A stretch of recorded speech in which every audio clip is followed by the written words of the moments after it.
Do you love painting portraits but find that they come out looking tight or overworked? This is a common stumbling block for painters of all levels, but it's especially frustrating when you aspire to paint portraits like Sargent or Zorn or Schmid, where your brushwork is bold and expressive. So if this sounds like you, make sure to watch this video all the way till the end. If you're new here, my name is Chelsea, and I'm a full-time professional oil painter specializing in expressive portraits. Every week, I share a new video with you on how you can master your unique style of loose painting. If you enjoy this video or learn something helpful, make sure to like, subscribe, and hit the bell icon. And if you especially enjoy or learn from my content and would like help achieving professional quality in your portraiture, I do offer mentorships designed to help you reach your painting goals. For more information on those, you can check out the links in the description to find out more and apply to see if we are a fit to work together. But most importantly, I want to help you understand today what you need to paint people more loosely, more expressively, all while capturing their unique likeness. So today I'm going to go over the most important elements of loose portraiture and discuss what's holding you back and what you can do about it. And I'm hosting a free 1-hour live masterclass this coming Monday, April 10th at 2 p.m. Eastern, so that I can go even more in depth than I can in this video. So if you want to master the kind of expressive oil portraits that you would love to create, check out the link in the description to register and save your spot. And the masterclass will be recorded just in case you're tied up at that time.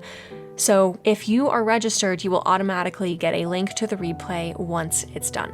All right, let's go ahead and jump in. So if you are struggling with creating portraits that feel too tight or feel overworked, first of all, I want you to give yourself some grace around this. Typically, as painters, we tighten up when we really want to capture a likeness, and nowhere does that feel more critical than in a portrait. So that response to really overwork sections or get really tight into your detail, that is completely natural. And painters of all levels will complain about creating portraits that they accidentally made too tight or that they feel they overworked. So don't worry that this is a reflection of your level of experience or your potential. That being said, I don't just want you to give yourself grace, I also want you to be able to get yourself out of this position. So the very first thing that I recommend to the artists that I mentor is that we really get clear on what your goal for loose portraiture looks like. There are all kinds of different ways to create an expressive, painterly portrait. There are different techniques you can use, differing levels of impasto, different kind of mark making, you name it. And just telling yourself that you want to paint looser just isn't specific enough most of the time. What winds up being really helpful instead is that we have a crystal clear vision of what it looks like for us to go ahead and make that departure away from the tight, overworked pieces that we're used to and confidently opt for bolder brushwork. So the very first thing that I would recommend is that you put together a vision board of exactly what you want these loose portraits to look like. And I want this board to be really specific. I want you to focus primarily on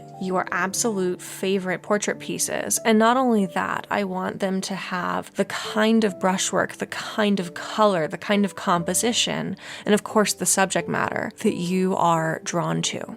And I want to make sure that this vision board captures really the most holistic view of what you aspire to. That's not to say that the board should be really broad, but it's not enough for you to just have a couple different examples of portraits that you like. I want to see all of the portraiture you like. It's best to overshoot and be maybe a little bit too inclusive in the beginning, and then filter out the ones that don't quite feel like they're a home run for you when you look back at this completed vision board. I have a few different vision board videos on my channel, which I will make sure to link in the description, but we will be going over this in depth in the masterclass itself. So I'll be walking you through in detail exactly what steps you need to be taking. So feel free to go ahead and check out some other videos on this topic, or you can hang tight until the masterclass on Monday.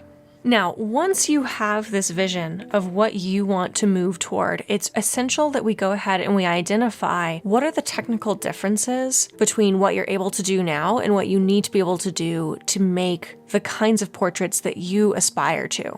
And I find that it is most helpful to do this in terms of thinking about your fundamentals. So first and foremost, let's talk about your choice in subject matter and composition. What is your reference setting you up to make? If you are working off of a photograph that someone gives you for a portrait commission, first of all, I feel for you because 9 times out of 10, you get handed a reference that just sets you up to have an incredibly frustrating painting. And one of the biggest lessons I've had to learn back when I was taking a lot of commissioned work was that when you were handed these paintings, it really benefits both you and the client to, first of all, see if you can take a photo shoot yourself. And if that just isn't possible, see if you can work together with that client to find a reference together that suits both of your needs. Because there is nothing more frustrating than working off of a reference that sets you up to make a painting that is devoid of information, devoid of color, that has awkward posing, or that just doesn't lend itself to the kind of painterly composition that you're interested in. Now, this isn't so much a technical skill as it is an extra planning step that I find that most painters are neglecting. But let's go ahead and talk about the technical side of things. So in this area, first things first, we need to make sure that your drawing is happening seamlessly.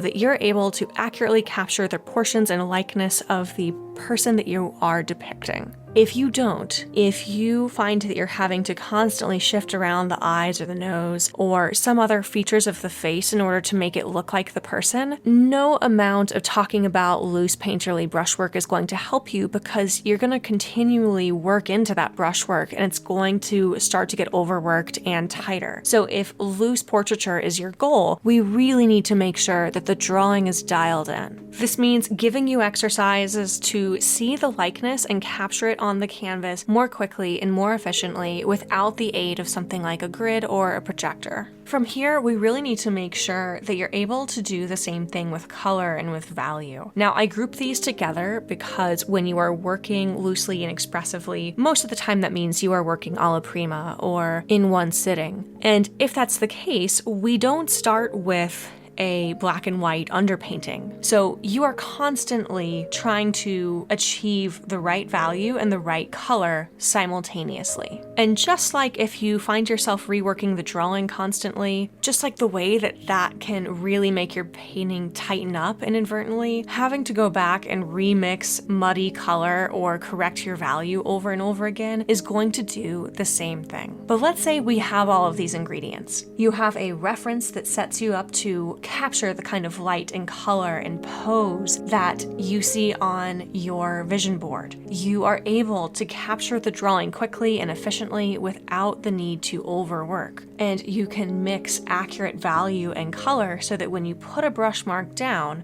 you don't have to disturb it.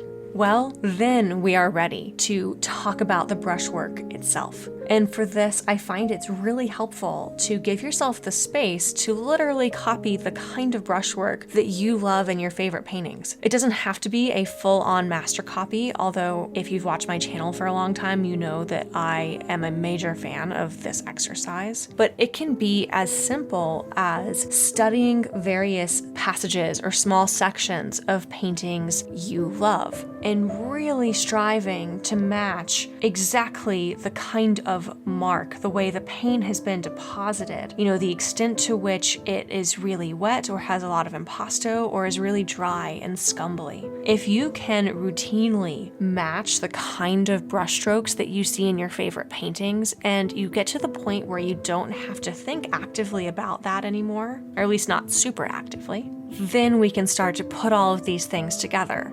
That being said, for most of you, you're probably in the place where you have really solid foundations, but you know that there's some technical help that you need, and you're going to need to spend time putting in brush miles with specific exercises to help you get all of those skills to where they really need to be. So this is something we're going to dive into in depth on Monday's masterclass. Because once you have a clear idea of where you want to go, you know what the gap is between that and where you are now, and you can break that into its component parts, basically the skills that you need to build, and you know what exercises you need in order to build them. Well, then you're going to be really creating the looseness that you want in your oil portraits in no time. And it's simply a matter of practicing putting all of these pieces together and creating consistency in your own routine so that you know how to go from idea to painterly portrait that you're proud of consistently, and you have your unique recipe with which to do that you can count on and rely upon. I'm super excited to get into the specifics of this on Monday's masterclass, so if you haven't already, make sure you check out the link in the description to register. I look forward to seeing you there, or if you're just registering and you're going to catch the replay after, I'm excited for you to check it out. All right, until then, happy painting.